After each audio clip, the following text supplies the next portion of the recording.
How to fix Play Store no internet connection on Android phone. Hello guys, in today's video I'm gonna show you how to fix Play Store no internet connection on Android phone. First then click settings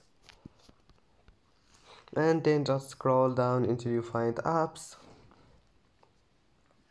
and then click apps again and scroll until you find Google Play Store, and here we'll find this one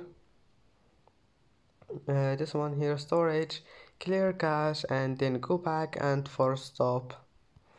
Now go to data usage, and you need to enable all of those,